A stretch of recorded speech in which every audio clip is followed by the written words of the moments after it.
Kita lanjutkan sekarang yang ketiga, orang yang akan langsung mendapat perlindungan dari Allah. Kata Nabi, rajulun qalbuhu mu'allakun bil masjid.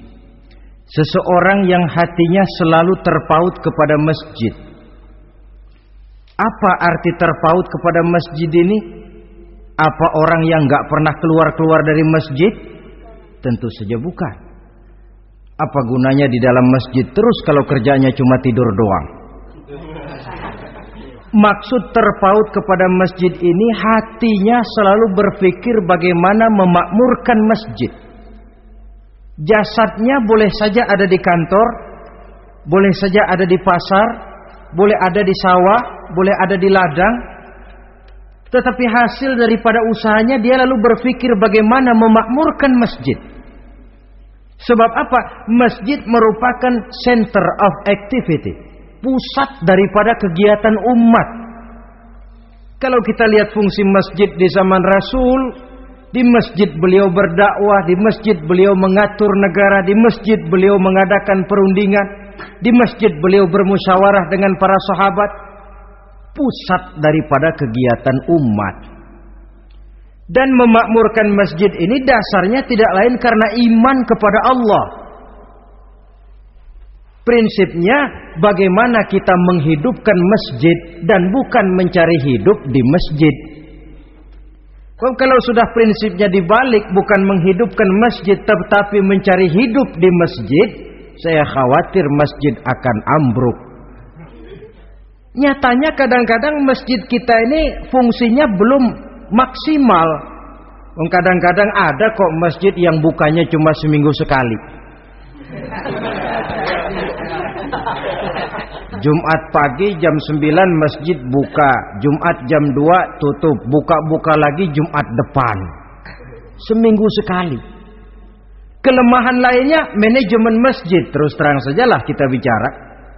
Kadang-kadang pengelolaannya ketua masjid bapaknya, khotib mantunya, sekretaris ponakannya, imam Bilal cucunya. Gak ada orang lainnya. Ya kalau bagus kepengurusannya tidak apalah. Tapi kadang-kadang kelemahannya ialah bagaimana menciptakan manajemen masjid yang baik sehingga masjid bisa berfungsi sebagaimana fungsinya di zaman Rasulullah sallallahu alaihi wasallam. Apalagi belakangan ini ada kecenderungan yang membuat kita optimis, gembira. Remaja, pemuda, pemudi mulai gemar datang ke masjid. Berkumpul membentuk remaja masjid, remaja musola, mengadakan kegiatan majelis taklim yang mingguan, yang bulanan, aksi sosial, yang semuanya bermuara dari kehidupan masjid. Sesuatu yang menggembirakan. Dan sudah sepatutnya para pengelola masjid membuka pintu untuk bisa mengatur masjid menurut manajemen yang diharapkan oleh umat. Karena bagaimanapun di masjid dua jalur komunikasi, bahasa kerennya two-way traffic communication, itu bisa kita laksanakan. Yaitu hablum minallah wa hablum minan nas. Berhubungan kepada Allah dan berhubungan kepada sesama manusia bisa terlaksana di masjid.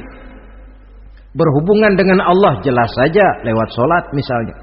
Berhubungan dengan sesama manusia jelas saja lewat musyawarah, lewat majelis taklim, lewat kegiatan-kegiatan yang mensyiarkan agama. Dan begitu selanjutnya. Saudara hadirin yang saya hormati, memakmurkan masjid sebagai rumah Allah. Sebab dalam hadis kursi Allah katakan, inna buyuti fil ardi al masajid wa inna zuwari fiha ummaruha. Rumahku di permukaan bumi adalah masjid-masjid, kata Allah. Dan orang-orang yang memakmurkan masjid, orang yang datang ke masjid adalah tetamuku. Kalau Allah memerintahkan kita menghormati tamu, tentu Allah lebih tahu bagaimana menghormati tamunya sendiri. Allah mengajarkan kita, hormatilah tamumu. Sekarang kita yang menjadi tamunya Allah dengan datang ke masjid, dengan memakmurkan masjid, Allah lebih tahu menghormati tamunya. Ini yang ketiga. Yang keempat, hadirin, orang yang langsung mendapat perlindungan dari Allah itu rajulani tahabba fillahi ijtama'a alaihi wa tafarraqa alaihi. Dua orang yang menjalin persaudaraan, yang bertemu dan berpisah karena Allah, bersaudara karena Allah, bukan karena orang punya pangkat tinggi lalu kita temani, bukan karena orang kaya lalu kita dekati, tetapi karena Allah. Kau di jalan Allah, mari kau saudara saya. Kau keluar dari jalan Allah, maaf sajalah, bawalah dirimu sendiri, saya akan membawa diri saya. Lebih baik sendiri daripada berteman jahat. Berdua memang lebih baik daripada sendiri, tapi sendiri lebih baik daripada berteman jahat. Maksudnya apa ini? Sederhana dalam benci, sederhana dalam cinta. Ukurannya Allah. Al-Quran mengisyaratkan wa asa an tuhibbu syai'an wa huwa syarrul lakum wa asa an takrahu syai'an wa huwa khairul lakum. Sangat boleh jadi kata Allah kamu menyenangi sesuatu padahal akibatnya tidak baik bagi kamu, dan sangat boleh jadi kamu membenci sesuatu padahal akibatnya baik bagi kamu. Nah, mari kita lihat. Kalau orang bersaudara cuma karena temannya itu punya pangkat tinggi, saya yakin kalau temannya pensiun, persaudaraannya akan selesai sampai di situ. Kalau kita mencari teman cuma karena dia kaya, satu saat dia jatuh bangkrut, jatuh miskin, persaudaraan akan selesai sampai di situ. Tapi kalau karena Allah yang bisa memisahkan kita apabila orang sudah keluar dari jalur yang diridhoi oleh Allah Subhanahu wa taala. Oleh karena itu kepada semua hadirin, mari menjalin persaudaraan dalam bentuk ideal yang diajarkan oleh Islam, nilai persaudaraan yang diikat oleh akidah.